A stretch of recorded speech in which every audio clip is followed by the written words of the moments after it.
This week on the OneCast, we are joined by Eric Schwind, who works for Mossy Oak Properties, and he's also an avid catfish angler. That's a good one. That's a good one. Oh, God, it's a toad, son. It's a toad, dude. Let's go. I wake up to a little bit of drool on my pillow, feel like it's gonna be a bad day. What is going on, folks? Welcome back to the OneCast. A little bit different. If you're watching the YouTube version, Trey's over here staring at me, but a little different look in studio because Pete is gone right now. Him and his wife are actually taking a wedding anniversary trip down to Lake Murray to go marshal the Bassmaster Elites. That is happening. It's going to be happening this weekend. So it will be good to have him back here next week. We can dig into his experience, find out who the good and bad ones are, because hopefully he gets paired up with some good anglers. So I got some inside juice. So by the time you guys are listening to this, you already know who it was. But just got a text from Pete a little bit ago, and we're going to jump into the partnerships here in a minute. Pete is being paired with Bob Downey. Bob Downey has been on the Elite Series for quite some time. He's originally from Wisconsin. He's a fantastic angler, and he's a good human being. So Pete's looking forward to that. But guess who Chelsea got paired with? Maddie? Nope. She got paired with John Cruz. Oh, which is really cool. Yeah. So I was talking to Pete earlier about it, and Chelsea's had a heck of a year, man. She's fishing her first year in the CCKF series, so she's already fished 2 derbies this year. She got selected for that first form drawing with the National Professional Fishing League. Went and did that. Yep, did that with Skeeter Crosby. Caught some spotted bass on Lake Hartwell. Was it Lake Hartwell? Yeah, it was Lake Hartwell.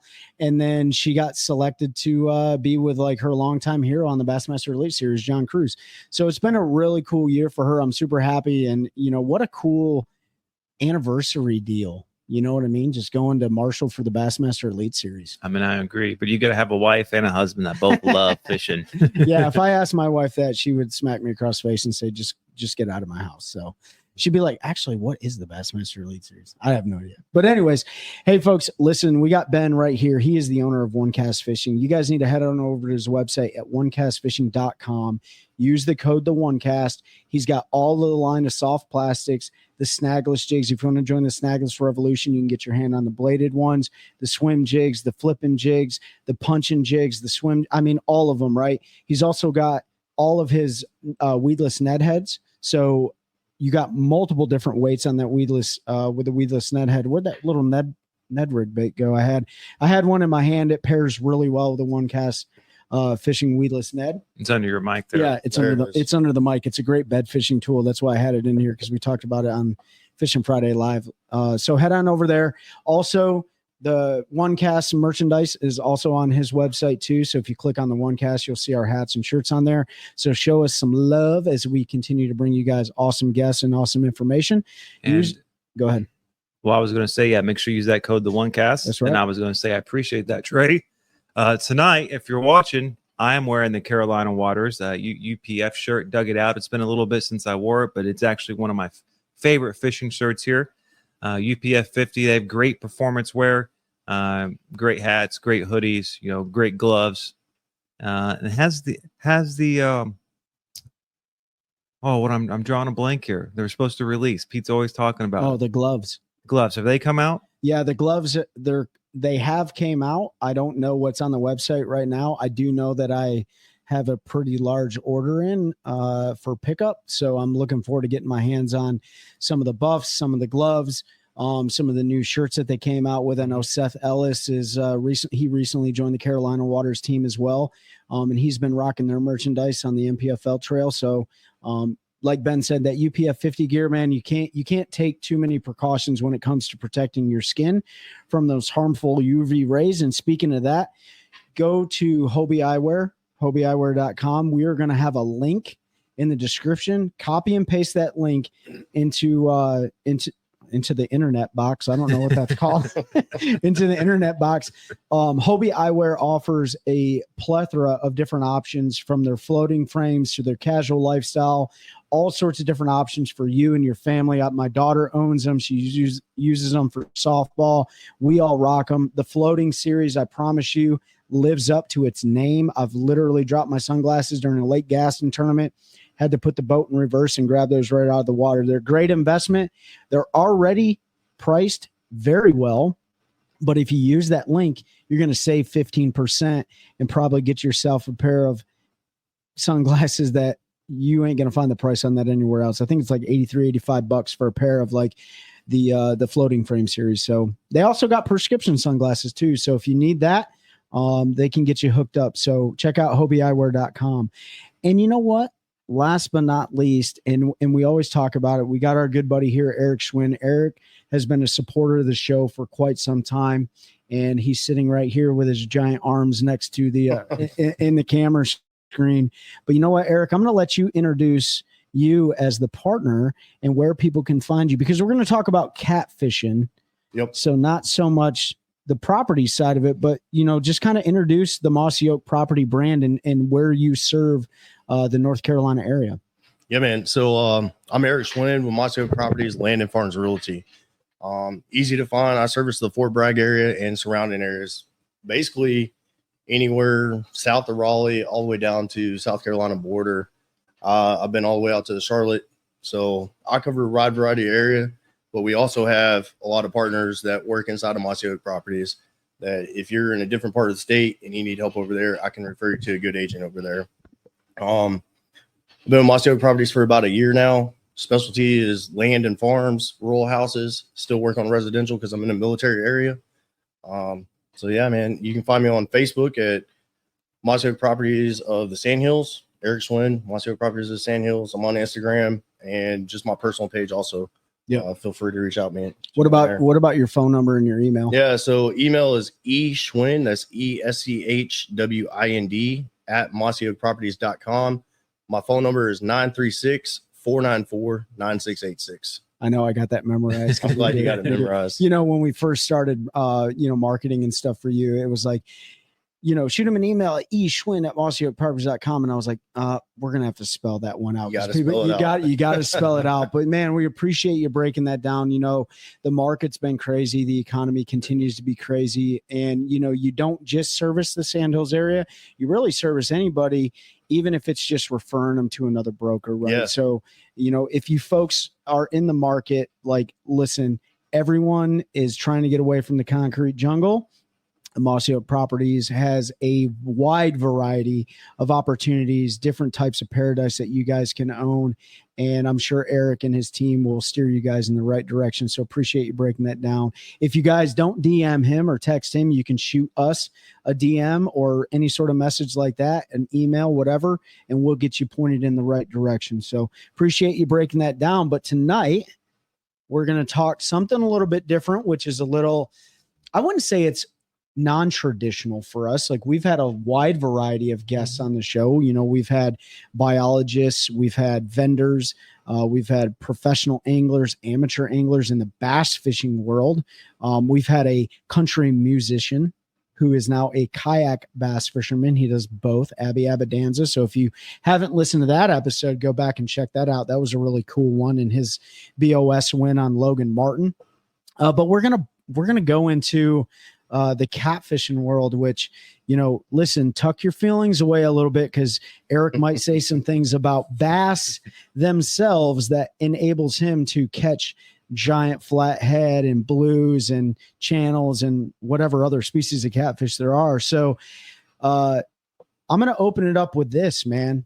We always ask people, like, what got you into the outdoors? Was it from childhood, or was it something else along the way? And then what drew you specifically to chasing those whisker biscuits around? Yeah. So I guess like most of us, I started fishing when I was really young. Growing up in Texas, outside of Lake Conroe, which is a giant lake in Texas, known for bass fishing, crappie fishing, catfish, whole 9 yards. But I just remember, waking up early mornings and going to run trot lines with my dad. And we take a little John boat out with a little 25 horse on it or something. We went out the night before and set the trot lines and let them soak for about 10 to 12 hours, go out there. And, we'd pull up 15, 20, 30 pound catfish. And at the time, I didn't really think nothing of it. That was our way of getting food for the house. So I grew up doing that. And then, I did a lot of bass fishing growing up too, and like private ponds, private lakes, stuff like that, which kind of spoiled me because it was easy. I just take a worm out there, throw a worm out there, and I'd catch a bass almost every other cast. in Texas. In Texas. We're not doing that in North Carolina. We ain't doing that in North Carolina.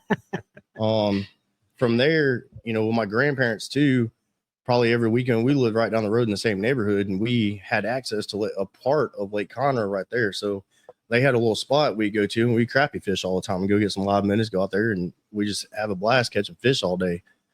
So that's really what started, you know, my passion for fishing. The outdoors as a whole came later on, the hunting aspect of it. I grew up around hunting family. My granddad hunted and stuff like that, but I never really got into it. It was mainly fishing growing up. What led me to catfishing specifically was just being a kid, you know, 10, 11, 12 years old. I go down to the creek and I had a hole down there, and I just take some chicken livers and, you know, spinning rod or something, some light duty fishing tackle, go down there and just have fun catching little catfish on chicken livers. And then fast forward, you know, probably to 2017, after I've been in the military for a long time, I was kind of got away from the fishing and the hunting and the whole outdoors, everything, because being active duty, we're always busy. And a lot of people tend to not have time to go out there and do those activities that they enjoy. But I linked up with a group called the Fallen Outdoors, was a nonprofit organization that takes veterans hunting and fishing. And through them, I was able to meet a couple of people that were in the catfishing world. And a buddy of mine, Garrett, me and him went out catfishing one time, and you know, we hooked into probably a couple 25, 30-pound fish. And from there, I was hooked on the catfishing side. You know, I went from not owning a boat, not having any catfish tackle, whole 9 yards. And next thing you know, I'm buying a boat, I'm buying fishing rods, buying tackle, and I'm fishing tournaments. And, you know, we're going to get into the tournament catfishing thing eventually. But very first experience with catfishing a tournament was not that great. Yeah. It was actually right down the road in Avens Ferry here on the Cape Ferry. I had a boat break down. I had to paddle it all the way back like 5 miles, catfishing all night in a 24-hour catfish tournament. Yeah. Just catching a whole bunch of dinks all night and not really knowing what I was doing or getting myself into. So that's where it all started, man. Man, I'll tell you what, you know, you kind of hit the nail on the head with the active duty side, Ben. I'm sure you saw this too.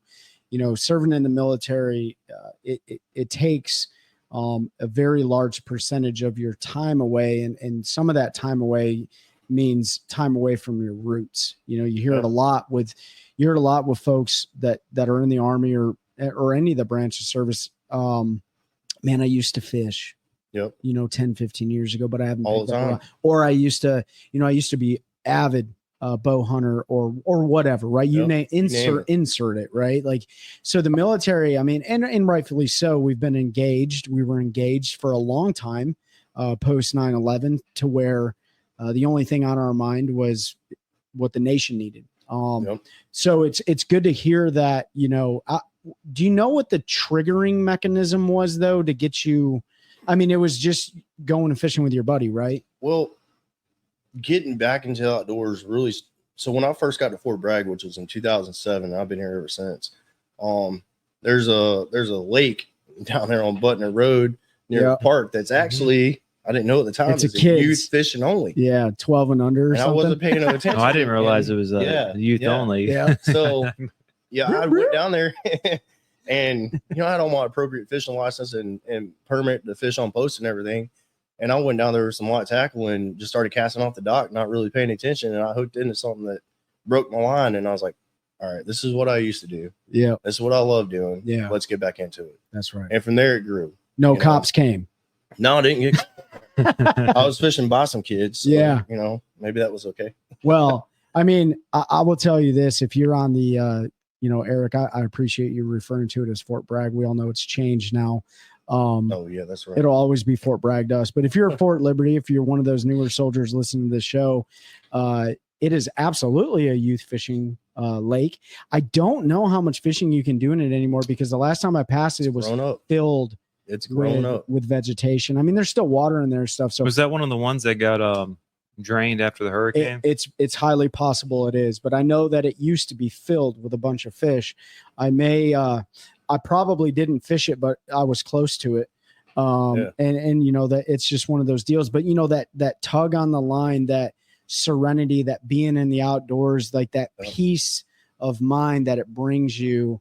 I feel like is what, part of the reason why it trapped me back. Cause I was much the same. I don't know if you were, Ben, but it was like joined the Army in 06, and then from like 06 to really until I got here, and there's a difference in our career fields, Eric's and my career field, but I will tell you that it was much needed to get back into the outdoor world. 100%. Right. And we see that a lot. We always talk about it on the show with Take a Warrior Fishing, FX3 Inc., Heroes Harvest, insert the nonprofit name, the Fallen Outdoors. I mean, they're all over the place. And the goal of those institutions is to get veterans back or into the outdoors for therapy and stuff like that. So that's great that tug on the line, even though it broke off, it was like, yep. It was heartbreaking. Oh yeah.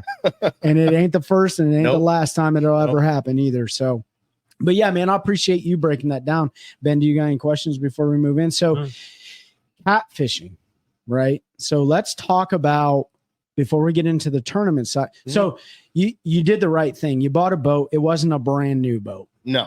It was a used boat. Right? It was a used boat. And so for any of you all listening or watching, it was the exact same thing I did. It was like you've been out on that boat. I have been out on that boat, and I remember putting in at that really dumpster fire of a ramp, and only a catfishing angler would put in there. Yep. No, I'm just kidding. But like there's so many lessons learned when getting into the outdoors. I mean, it's not as easy as just. It is as easy as just grabbing a rod and reel from like Walmart or whatever and going out there, but you kind of jumped a little bit more into it, bought a boat. And did all these things, but you learned how to manage those struggles, right? And that's what I'm curious with, because my catfishing experience, mostly growing up, we go sit on the bank. We used to like catching live bluegill and brim because the flatheads prefer the live bait. Yes, they do. Same with the trout lines. And I was actually disappointed when I moved here because I guess in North Carolina you can't run them; they have to be parallel to the bank. And they can't be perpendicular going out into the lake. Yeah, I feel like this is a rude thing to do anyways. I mean, I like going, so I don't think I've ever ran one here, but mostly it was blind luck, okay, this spot looks fishy. Let's just set up here and all. And so obviously with the bass game, there's so many nuances to it. So I'm interested to kind of hear some of that about the catfishing side as well. So talk about that. Like first, let's break the tackle part of it down. Like what does somebody need? What would you recommend for a beginner getting into just catfishing? Yeah. So, I mean, for a beginner, there's no need to go out and spend hundreds or thousands of dollars on catfishing tackle. Right. You can go down to Walmart, probably spend $100 on one of the catfish Walmart series. Was it Ugly Stick? Yeah. I think Ugly Stick makes a catfish rod at Walmart. Yep. You can grab that. You can grab some 5/0, 6/0 hooks. Circle hooks, Kell hooks. I don't prefer J hooks because you have to set the hook with those. Yep. Circle hooks preferred because they set themselves. Mm-hmm. You tend to miss a lot of catfish if you're using a J hook or even a Kell hook, which is like a combination of a circle and a J. But yeah, I mean, you can go down and spend anywhere from $50 to $100 and get enough tackle to go down to your local lake and catch some good eating channel cats. Yeah. Bait wise, you're looking at chicken livers, maybe some of the stink bait that they sell. I don't like touching it. That's hard to get off your hands after you touch that stink bait. Better use some gloves or something. But there is something I did see this trick years ago, and the few times I've used stink bait, I've used it because you know how that stuff just dissolves. Yeah. If you take pantyhose, you go buy you go to Walmart, buy like $1 thing of pantyhose, and you just use that and wrap it in that and stick that in the hook. Same thing with chicken livers. Yeah. If you're going to use chicken livers, because if anybody's got any experience putting a chicken liver on a hook, it comes right off if you cast it too hard. Right. Yep. I mean, it's slinging off. So yeah, they have different, I guess, apparatuses or lures, if you will. You can fill them with stink bait. Chicken livers, really pantyhose is about the best way to go to put them on and make them stay. But yeah, I mean, so your wife's going to get real mad when she finds out that her pantyhose are going missing, and then you come back and you're like, try to give her a hug, and it's all over your hands. Oh, that's nasty. Not a good day. What are you using like for a beginner? Like, what would you recommend their line be? Fluoro, mono, braid? So it really all depends. For a beginner, though. For a beginner, probably some mono. Mono? You can even use the mono that comes on pre-spooled on the line. Okay. That's going to be fine. 10, 15 pounds is about all you're going to need. You can really land probably 30, 40 pound fish on 10 to 15 pound mono. If you know what you're doing, you got a decent leader tied on too. Yep. Using the drag, you got to work the drag. Right. Right. You got to really finesse the fish in. If you're the lighter poundage that you're using on your line, the more drag you want them, or the less drag you want on it. Yeah, don't have it tightened down. Right. You So break if they the go line. to make it run, they're going to break the line. You know, same thing I'd imagine with bass fishing. 100%. Right. But real basic, some 5/0 hooks, some 10, 15 pound line on the reel and the rod, Some pantyhose. some chicken livers, some stink bait, even some of that.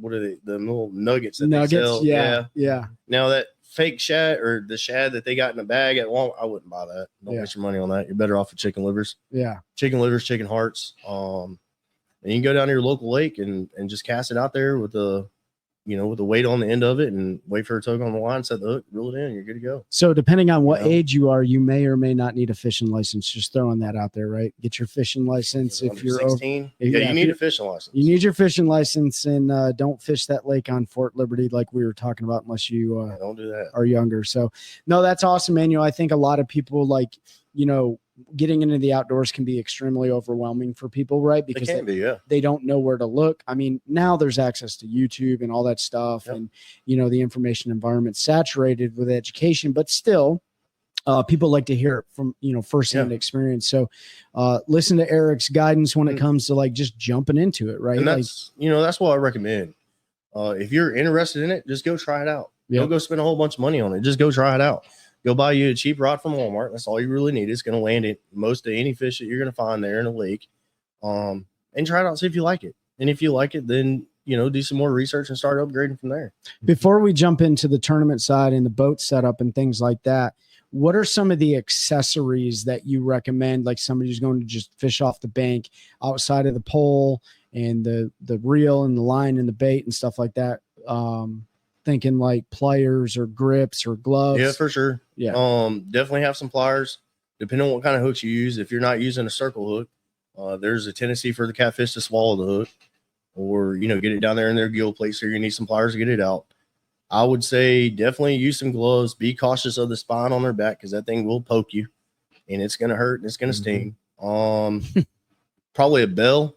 Put a little bell, clip a bell to the end of your rod so you can hear, because if you ain't used to fishing on the bottom, you can hear the bell go off. That's going to let you know you got a bite. If you're fishing at dark, put a little glow stick on the end of your light, or on the end of your rod. That's probably about it. I mean, it's real simple. I mean, all you really need is some chicken livers, a rod, and a place to fish, and a fishing license. Yeah. Definitely have a fishing license. Yeah. And a stringer if you want to keep them, or a cooler. Yeah. They're good eating when they're smaller. They're good eating when they're smaller. And, we'll talk about that here in a little bit. But anything under 10 pounds is good eating. Yeah. Before we take a break here in a second, and the folks didn't need to know that. I don't know why I said that, but we're going to take a break in a second, but you're not going to know it. If you're fishing at night, which there are bass fishing tournaments for our bass guys and gals on here, but I highly recommend always having a headlamp with you. There's nothing worse than forgetting your headlamp or having dead batteries, and then you're trying to fumble around with a cell phone light or something like that. You need 2 free hands, especially when it comes to those slippery catfish. And trust me, you talked about getting spined, and my worst spine injury from a catfish came from about a 6-inch. I don't know if it was a channel or a flathead, and my son hooked it right here in the back creek, and he was using one of those little ugly stick spinning rods, ultralights from Walmart, and he flipped it up, and when he did, it literally just swung right into my leg, and that catfish knew exactly what he was doing. Yeah, he went straight out, there we go. And that thing would not stop bleeding. So yeah, man, like getting stung by a catfish is definitely no fun, but you broke down the beginner stuff. There's probably some things we're forgetting, but hey, like we said, shoot us a DM or whatever the case may be. Let's transition into tournament talk, right? Yeah, absolutely. Because I think it's a whole different game than what we're used to. Because we were talking before or earlier on the episode, you're talking about a 24-hour tournament, so overnight. So that's it's a little different. Yeah, for sure. A little different game. So we're talking equipment. Let's talk equipment, and then let's go into like breaking down the water itself, and then like kind of the rules for most normal catfishing stuff. So when it comes to the rig for catfishing, you know, in the bass fishing world, everyone's like got to have power poles, got to have spot lock trolling motor, got to have forward facing sonar. You don't have to have any of that, by the way. Nope. But it's, you know, we're we're comfort creatures and things like that. And we get influenced by good marketing campaigns, right? Yeah, for sure. In the catfishing world, it's no different. Different. It's no different. So talk about your setup, your boat setup that you use for catfishing.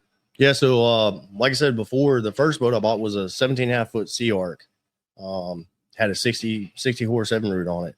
Didn't have any live wells or nothing like that. So at the time, you know, after I put my rod holders on the back, you got a rod rack, probably 8 to 10 rod holders on the back.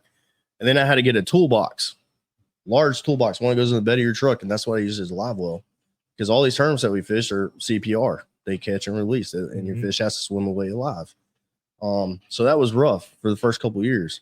And then here, probably 4 years ago now, I upgraded. I sold that boat, and I upgraded to a Excel Cat Pro 21 foot Cat Pro. It has a built-in 80-gallon live well in the back. I got rod holders on the back. I got 8 rod holders on the back with 2 out the side, or actually 4 out the side, and then a cutting board. I run a Minn coated Tarova, spot lock, iPilot, whole 9 yards, because different tournaments call for different types of fishing. Right. So yeah, I got a Humminbird on there, Helix 9 or something. Real basic. It's got side imaging and all that good stuff, and that's really all you need when it comes to catfishing. However, like you're talking about forward facing sonar, power poles, whole 9 yards. I mean, all of that has bled over. Sure. Probably one of the major differences between a bass boat and a catfish boat, besides the rod holders, is I've got lights all around that thing. Yeah. I've got, you know, probably 18, 24-inch light bar in the front with 2 12 inches on the side of that to light up the banks. And then I got 2 spotlights in the back to light up the back when I'm casting at night, because a lot of our tournaments are at night. Yeah.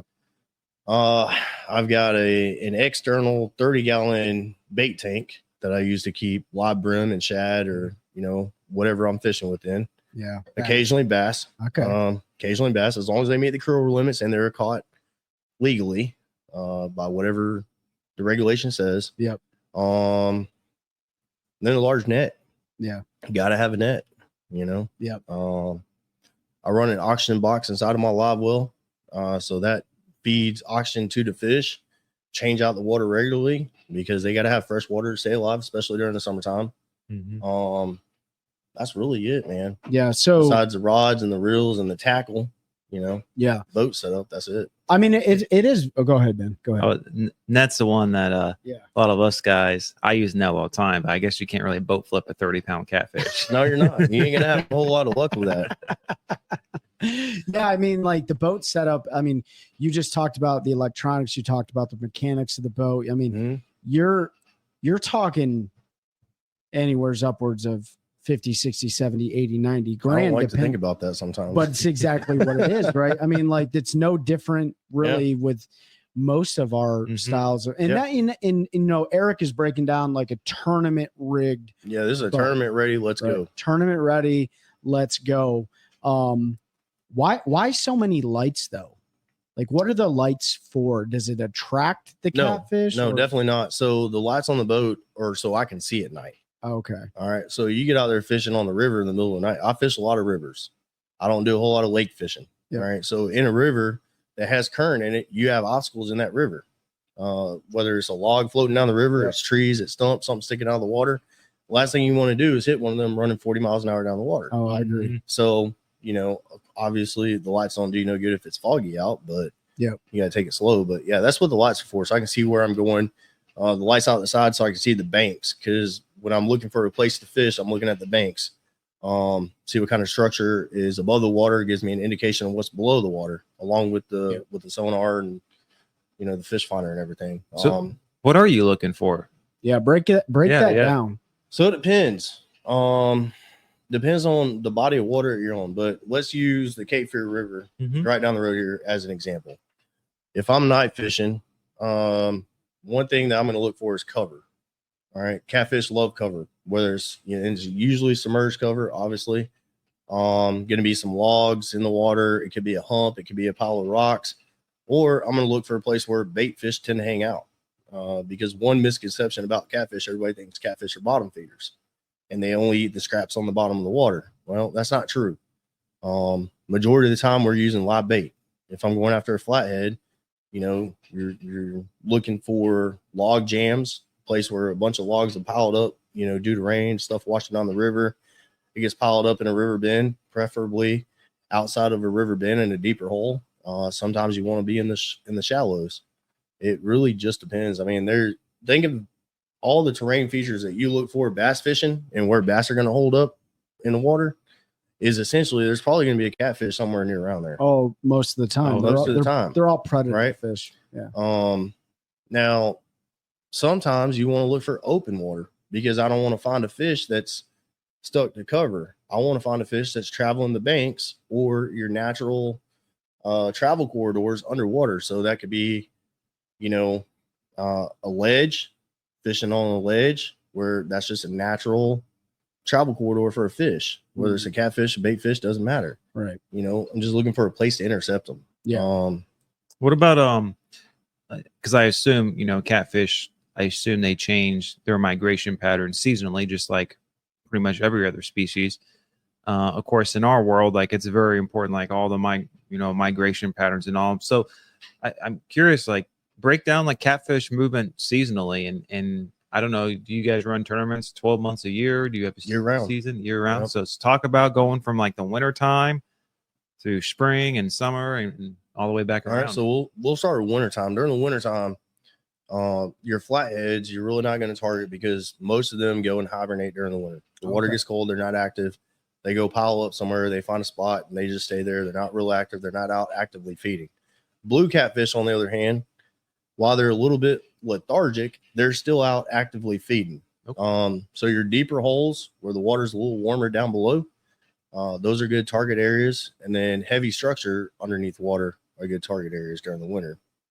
As you come into springtime. Well, let me ask you a question real quick.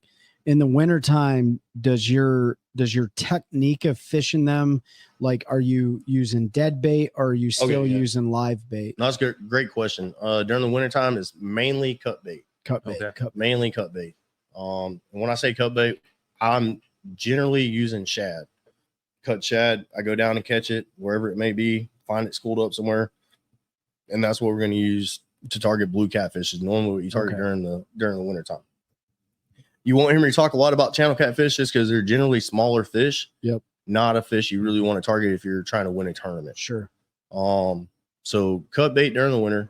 As the water starts warming up during the spring, which we kind of just passed right now. We're kind of easing into summer. Yep.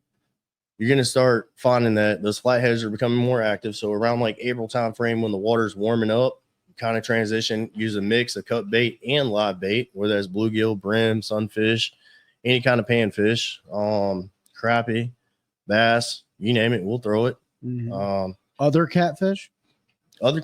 So you're talking about your son catching a fish out here in a creek behind the house. That was most likely a bullhead. Oh, okay. So bullhead, they're a smaller breed of catfish. They're actually great live bait. Really? They're super hardy. They stay alive. You can throw them until they get eaten. Yeah. Basically, you can't kill them almost. Yeah.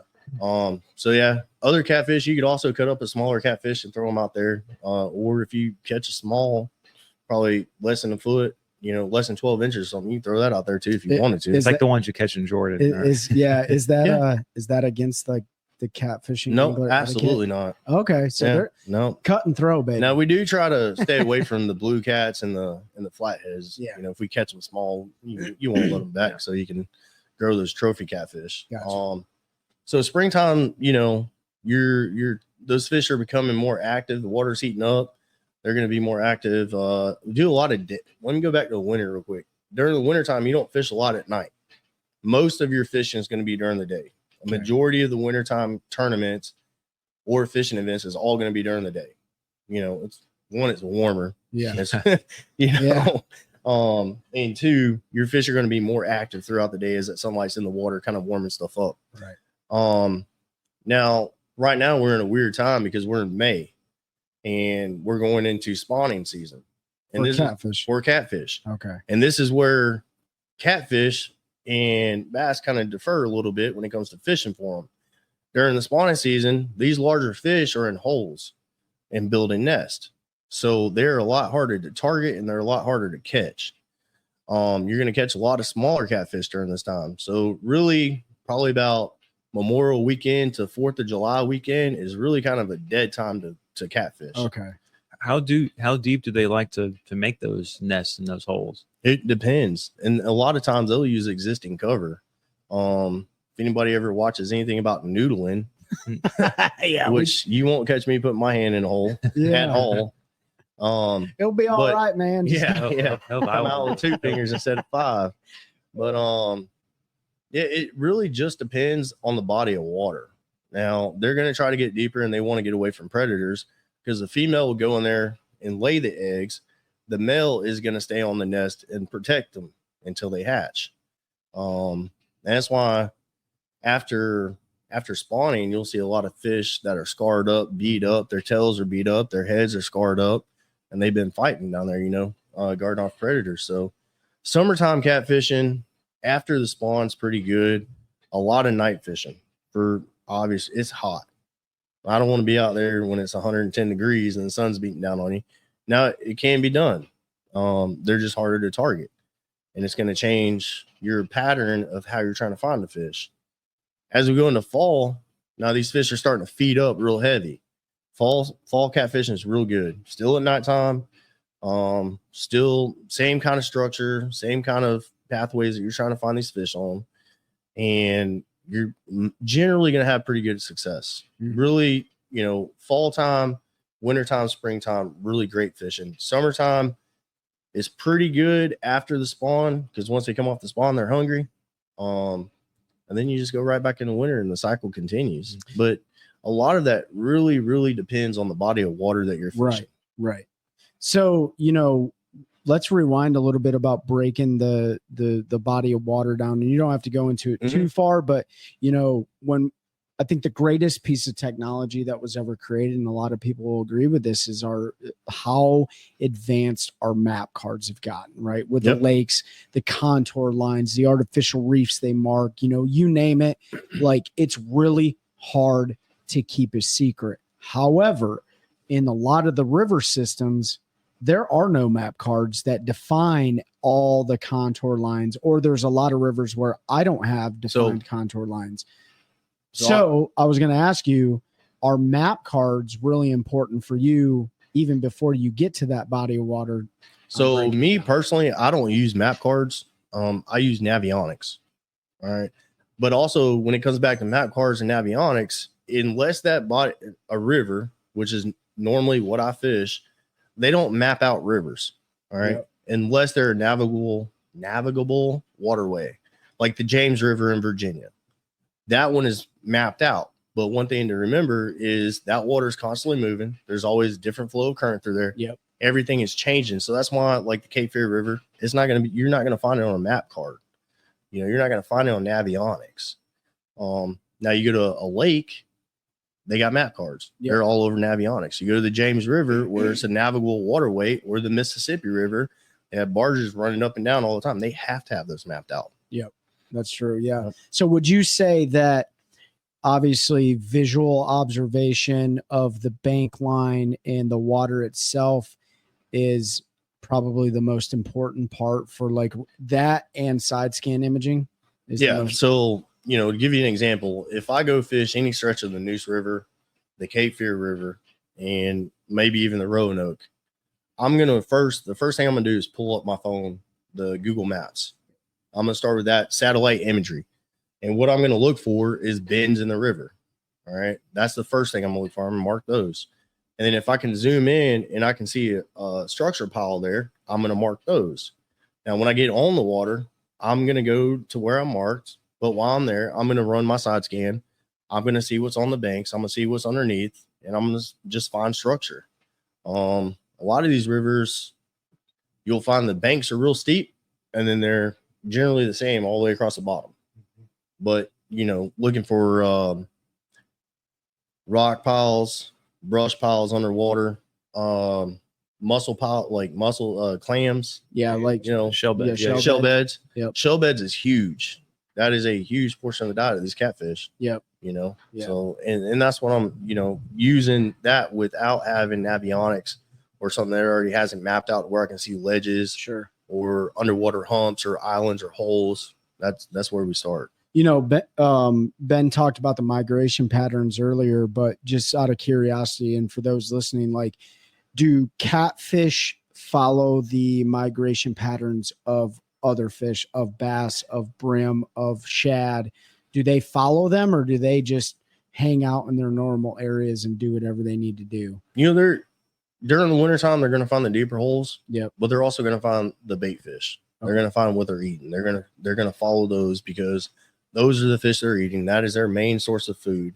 So if you know what the bait fish are doing, you can generally get a good idea of what the catfish are going to do. Yeah, like in bass fishing, we always talk about the shad spawn, right? Which is like the first spawn for us. Like, we follow our shad spawn. Yeah. And then after that, the bass typically spawn. Sometimes a lot of times the bass and the shad are spawning at the same time. Yep. Usually your later waves of bass are still spawning. And then you have the brim, the bluegill spawn that happens. But right after the spawn for bass, they get in a funky mood, right? And they're the same as catfish. They get beat up. You can tell their tails are all sheared off. They got scars, look like they all grew arms and beat the crap out of each other. But our catfish, is there a certain water temperature that is like, what triggers the catfish spawn? Like, for bass fishing, the example is when the water temperature reaches like that high 50s, low 60s, then they start moving up. They make their beds, and then the females move up. They drop their eggs. It's a certain incubation period. Was it 3 days incubation period or something? It depends on the water. Or it depends on the water temperature, right? But are catfish the same way? Same way, same exact way. And there's a different water temperature for each species of catfish. Generally, your flatheads are going to start spawning, and then you're going to have your channel cats, and then your blue cats. Okay. And it all goes off of water temperature. I can't give you exact temperature right off the top of my head, right. But high 50s, low 60s, in that range, that's really when they're going to get heavy into spawn. Yep. Does the full moon play a role in catfish spawn? I haven't kept track of the moon phases enough to really give you a good answer on that one. All that plays into it. Barometric pressure, weather systems pushing in, fronts pushing out, the moon phase, the whole 9 yards, every bit of that plays into catfishing just the same as it does any other type of fishing. Right. Yep. Yeah, I think there's a huge misconception there's not a misconception, because you can usually just go throw some live bait in a lake and catch a catfish. But we're talking, so we talked about the seasonal patterns and stuff, but there's something about tournament catfishing, right? So now you're at the river, that you're going into a tournament. What does a catfishing tournament consist of? Like, what are the rules and regulations? How long are they typically? What is your fish limit and all that? Yeah. So, great question, man. And I hate to say that it depends, but it depends. Yeah. Because by state varies. Okay. Right? North Carolina doesn't have a size limit on catfish that you can bring to the scales, or an over limit or an under limit. Right. So the state depends, but I'll give you an example. If I fish one of the local tournaments out here on the Cape Fear River, generally speaking, our bag limit is 3 catfish. Okay. It could be any species.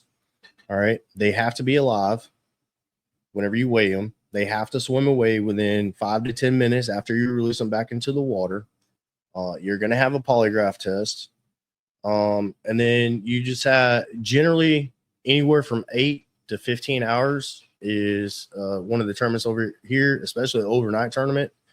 They'll start around 5 or 6 p.m. You can blast off lines in the water at 6. You're going to fish till 8 or 9 in the morning and come back to the scales. By then, you got to be back on time to the scales, get your fish weighed in, and that's it. There, yeah. 3 heaviest fish. It goes off 3 heaviest fish. Yep. So, and then they'll have a big fish pot. So whoever's got the biggest fish, and then occasionally we do trash fish. Trash fish being, anything other than catfish? No, gar and That's a trash. bowfin. Yeah, that's what it is. Mudfish. Yeah. So bass isn't a trash fish. No, bass is still a game fish, buddy. Still a game fish and a trash fish. You know, it's funny because, you know, Eric was talking about like, yeah, usually in the summer we like to fish at night. Usually in the winter we like to fish during the day. Yep. Is it fair to say catfishermen are fair weather guys? Absolutely not. Man. You can catch me on the James River when it's, 15 degrees out. If it's raining, It doesn't if it's matter. sleeting, if it's snowing, it doesn't matter. No, I'm just poking the bear here. And a lot of these tournament rigs, you start spending some money on a boat, you'll have a bimini top, you'll get a full enclosure on the boat. So I mean, You get a houseboat out there, basically. basically, you can be out there in any weather, it doesn't matter. So bougie. Yes, very bougie. Oh my goodness. Where do you go? Okay. So you're fishing a catfishing tournament, based on the state, right? So you need to check your state regulations 100%. and obviously you need to follow the tournament bylaws. Yep. Probably have to wear a life preserver when the big motor's in gear.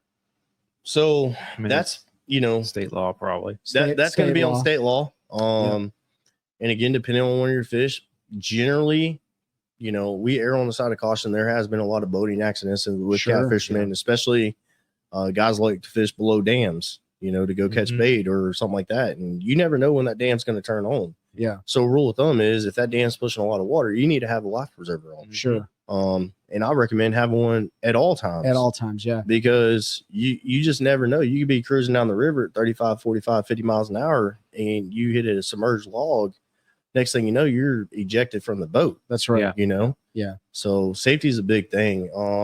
We do say, we joke and we crack up. We like to have a good time and stuff like that. But, a couple weeks ago, we did lose somebody. And I say we as the human race, like we lost, an angler and I think the partner got ejected out of the boat here on Sharon Harris, right? They ran into a concrete pillar that holds the power lines that crosses the northeastern part of the lake. And it was unfortunate, one didn't make it. And so, Eric brings up a good point. Like we always talk about it, wear your PFDs. If you're going to wear your PFD, make sure you have that kill switch connected, right? Because 100%. You don't want a runaway boat.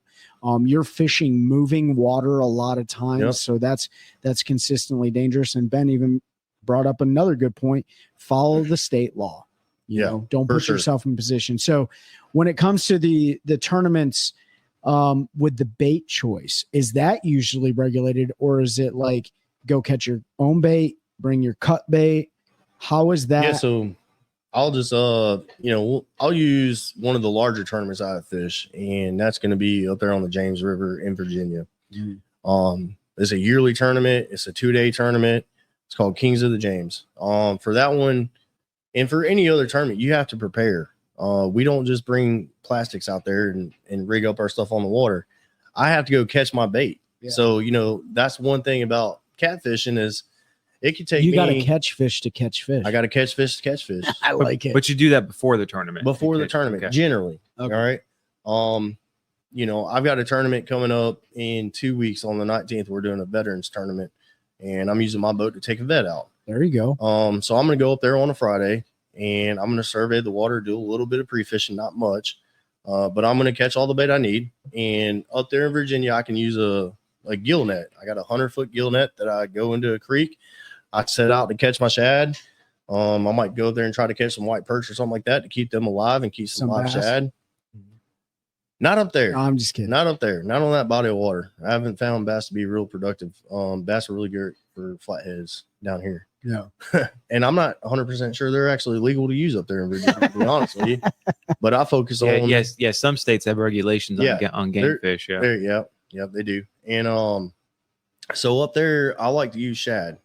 And rule of thumb is use the bait that's in the water. Yep. All right. So if I'm going up there and I know that they have a heavy shad population, I'm going to go there and catch my shad. I'm going to catch the shad prior to the tournament. I'm going to show up tournament day. We'll do our sign in. We'll have a captain's meeting. We'll have a blast off, and you go fish for the day. Yeah, and be safe, especially up there. There's navigable waters. There's barges everywhere up there. Yeah. Is it when you go out there for 8, 12, 15 hours? Is it rod and reel only, or are you setting so no limb line? 100% rod and reel only. I do not fish any tournament that's not rod and reel. That's a personal choice. There are other methods that are illegal, using, limb lines and such, but these tournaments are rod and reel only, catch and release. Right. 100%. With the, we've had biologists on here a couple times, and, North Carolina waters are dealing with the invasive spotted bass population, Alabama spotted bass, and in fact, blue cats are technically an invasive species to North So they Carolina. say. So are flatheads. So are flatheads. So they say. But they coexist well in our waterways. Just a question for you about catching bait. I don't know the law on it, but if you catch bait out of a certain body of water, you only use that bait in that body of water, right? Again, that goes back to your state regulations. And Right. it also varies by body of water. Yep. There are some bodies of water that you cannot bring some sort of bait fish to and use. Yep.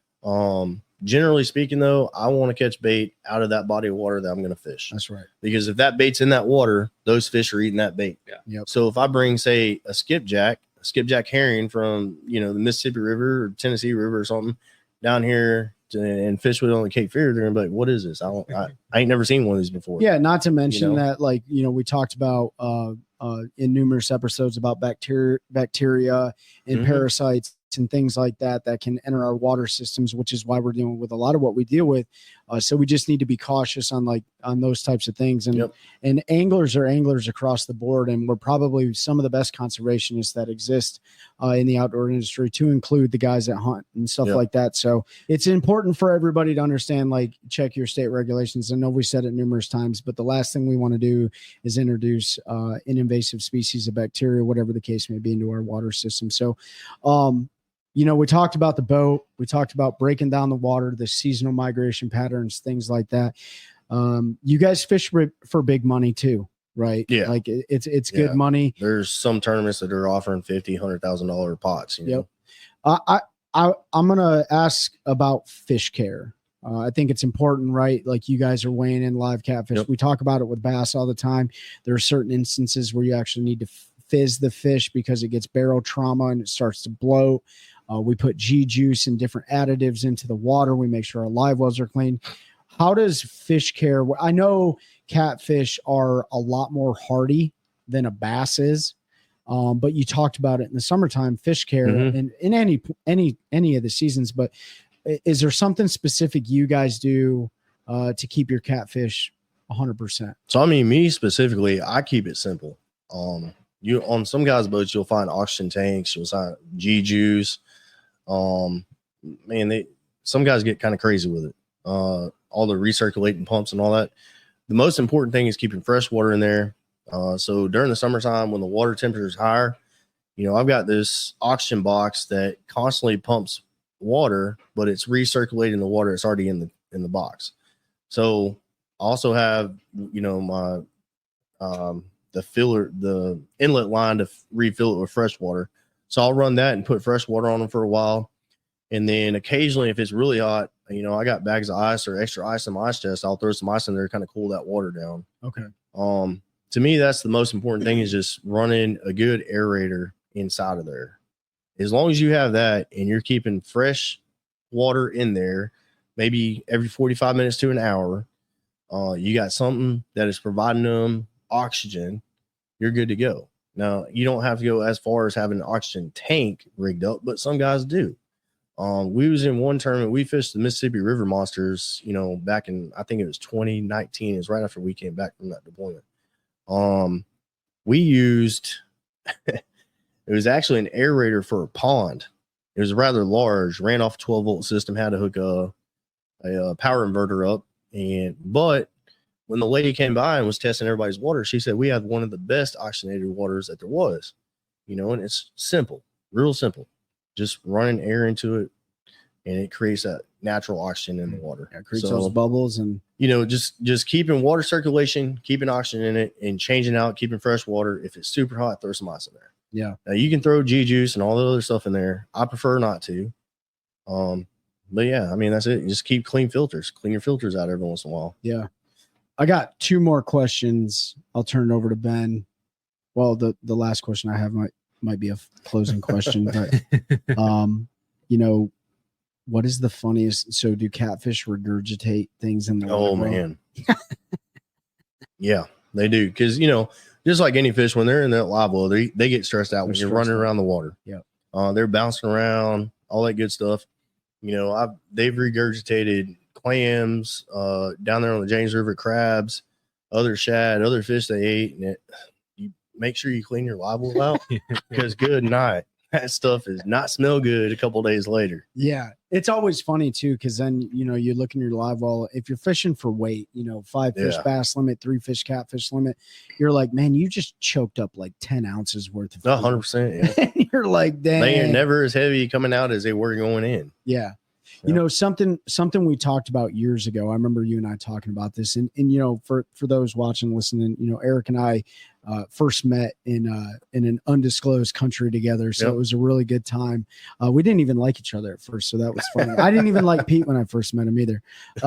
But you grow to learn people, and you develop relationships. So, but years ago we talked about, and we see it a lot in the bass fishing world, how to properly pick up a big fish, right? Yeah, for sure. So from the big giant catfish perspective, what are some of the ways that you've seen people pick them up that is not the most preferred method that potentially injures the fish? And then what would you say the right way to do it is, or the best way is? Yeah, so number one, not preferred method is going to be picking them up by their gill plates, putting your hands into their gill plates and damaging their gill plates. That's how they breathe, right?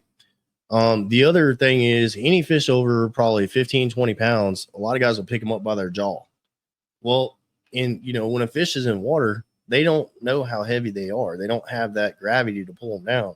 So really you can dislocate their jaws and harm that fish picking them up by their jaws. The proper way to grab, a decent sized catfish is you're going to put your hand in its mouth, all right, with gloves on. I suggest with gloves on, because they don't have teeth, but they got a sandpaper tooth patch that will tear your hands up. Yep. Because they don't stay still when you pick them up. Yeah. But you grab them by the mouth and you pick them up out of the live well and support their belly. Where you're supporting the weight of the fish with their belly. It doesn't mess with their stomach or any internal organs that are going to cause that fish to swim away and die later. Right. So just pick it up and basically bear hug it. Put one arm underneath it, one hand in its mouth, and hold it. Hold it horizontally. Hold it horizontally. Not vertically. We hold bass up like this all the time. And their jaws are a little bit different than a catfish, right? So that's also a part of, conserving the resources that we have here. I mean, a catfish goes out there with a broken jaw, they're not able to eat, they die. Yeah. They're right. Or they just be deformed for a while. Have you ever caught any really deformed looking catfish? Man, I've caught some ugly catfish, brother.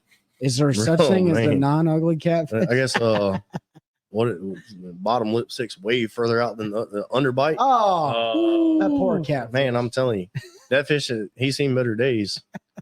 Yeah, I've caught some ugly ones. My favorite catfish is probably a flathead. Yeah. The pattern on them, they're cool. Is pretty, man. It is. They are very pretty fish, and I do all I can to help take care of them fish. That's man. right. Like you were talking earlier, invasive species, and to some, yes, but at this point, they've been in the waterways for long enough to where they become a part of that ecosystem. And they're a vital part of that ecosystem.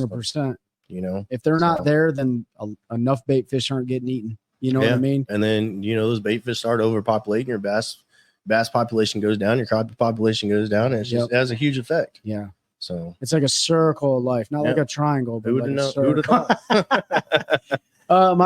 My final question let me turn it over to Ben. Ben, what you got? Yeah, I've got a couple. One is, what's the biggest catfish you've caught, and if it wasn't during the tournament, what's your biggest? 72 pounds. So it was not during the tournament, unfortunately. That's everyone. Yeah. That's just the way it goes, man. I go there and tournament fish, and I caught my PB. Trying to break a 50 is hard, but the largest catfish I ever caught was a couple of summers ago. And it was a blue catfish out of the James River. It weighed 75 pounds.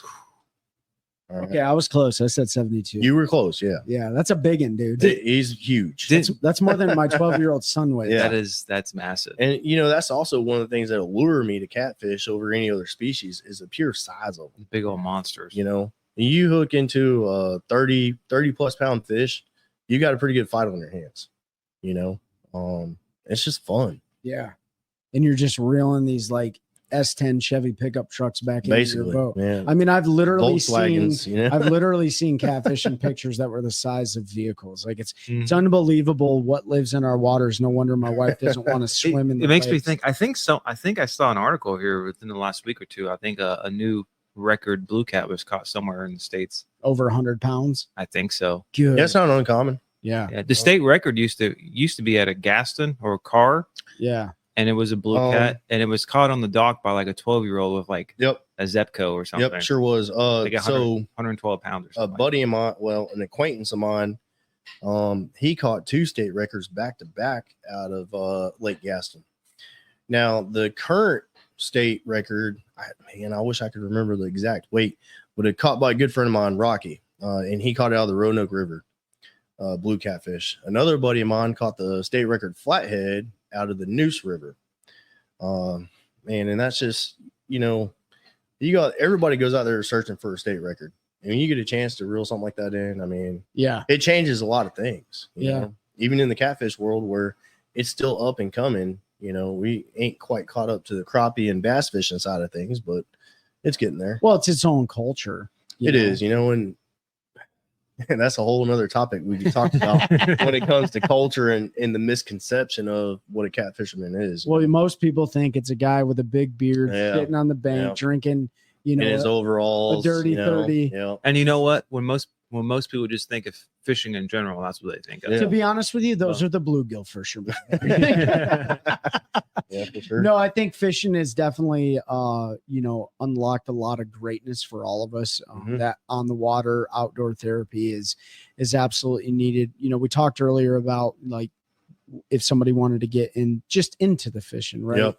So he talked about just getting into catfishing, but that goes for any fishing, right? You just want to get into fishing, go grab a rod, reel, a couple little artificial baits or live baits, and trust me, you're going to catch some fish, right? You can catch something. If you're throwing into water where there actually is fish. But the last thing I wanted to ask you before we close the show out, we talk about it with bass guys and gals, like joining local clubs is a great way, certain clubs, to get into the culture and sharing information and learning from those who have a lot of years of experience. Catfishing world, do they have clubs and things like that they offer for? Yeah, so there's definitely clubs out there. I'm not affiliated with any club, but I've been around a lot. We go by just knowing people and tournament trails. Tournament trails are a big thing. We have a local one here, and you get to know everybody that comes and fishes that tournament trail because we fish 12 months out of the year. We don't know anything about winterizing a boat. I don't even know what that means. No, still ain't done it to this day. Nope, that thing's on the water 12 months out of the year. But yeah, there are clubs. I haven't affiliated with one. I just haven't felt the need to. Sure. I like to go out and talk to everybody. Yep. So if I go to any of these tournaments, and I like to travel. I like to travel a lot. Yep. To go fish these tournaments, especially the larger tournaments. So. Right. Yeah, and you talked about it earlier this year, and we'll close here in just a second. You went to the Dixie Deer Classic, right, with Mossy Oak this year. Sure did. We had the Raleigh Fishing Show. The what was the other one? The Green, or where'd you go this year? Richmond, Knoxville. We got fishing shows that are all over the continental United States, and they're not all about bass fishing. They're about fishing in general, which everybody can fish, and that's the beauty of this recreational hobby or this sport, however you want to categorize it. It doesn't discriminate. Anybody can do it, and that's what we're about here at the OneCast, is like sharing it and providing education information for those. Appreciate you breaking everything down. Want to give you an opportunity one more time before we close the show to plug your socials again, where people can follow you, not only for the catfishing side of it, but for Mossy Oak Properties. Yeah, man. Again, I appreciate the invitation to come on here and talk about this, because I know it kind of opens the eyes to a lot of other fishermen. Sometimes they're just curious. That's right. But if you're looking to buy land, farms, rural housing, residential, hit me up. Eric Schwind, Mossy Oak Properties of the Sandhills. That's on Facebook. My email is ESCHWIND@mossyoakproperties.com. Same handle for Instagram. if you're looking for catfishing, it's Chaos Catfishing. Both of those are spelled with a K on Instagram. If you need to get a hold of me for anything, if you want to go fishing, you need to go look at some land. My phone number is 936-494-9686. Awesome, man. One more thing. You talked about taking a veteran fishing. You know, we're getting ready, folks. May 18th, by the time you're hearing this, it'll be a week out or a couple days before that. Be the day, 2 days before. Yeah, 2 days before the Take a Warrior fishing event on Sharon Harris. So if you're not part of that, you know, maybe you can jump in it next year as a boater, or if you're an active duty service member or veteran, you can sign up. We're definitely going to be hosting another event like that next year. I know Heroes Harvest is going to get involved. We're going to try to get some others involved in that. But you talked about taking a veteran fishing for a benefit trip. On the catfishing side, where can veterans find that at? Yeah, so there is a tournament trail in Virginia. It's man, you put me on the spot with that one. It's a Hopewell. I have to look it up, brother. Okay. Well, regardless, but yeah, anybody reach out to me. Yeah, so reach out to me. The tournament is on the 19th of May. They're gonna show up. Fishing is gonna start at 7. After the fish is done, they're gonna have hot dogs, hamburgers, giving away prizes, whole 9 yards. There's gonna be a slew of boats out there taking veterans out and introducing them to catfishing. Yep. So I think that's the point here is like, it's not just bass fishing, like it's all the outdoors. To include more, there's a lot of, 501c3 nonprofit organizations that are providing great service to our veteran community. I know we're huge advocates of it. We all served or are serving that are sitting in this room. So if you're a veteran, we always tell you guys this, like, you're not alone, like your fight isn't over. I have to, where's that coin that David gave me? Well, I can't find it. Oh, there it is. Here it is. So, David Fuchs, him and his wife drove down from New Jersey. Kilo Foxtrot Golf is keep effing going, right? Your story isn't over. That means a lot. That speaks loudly to our veteran community. Like, you're never alone. You can always hit us up on our social medias. You can hit Mike Johns up at FX3 Inc. He focuses a lot on veteran suicide awareness campaigns. So make sure that you guys understand that we're here for you, and share your story with everybody, because there's somebody that's going to listen to you and will listen to you. Eric, we appreciate you coming on, breaking down the catfishing, talking the Mossy Oak property piece. We appreciate you being a partner of the show, a good friend. We're looking forward to getting you on the water, and thanks for helping us build a culture of anglers helping anglers, one cast at a time. That's a good one. That's a good one. Oh God, it's a toad, son. It's a toad, dude. Let's go. I wake up to a little bit of drool on my pillow, feel like it's gonna be a bad day.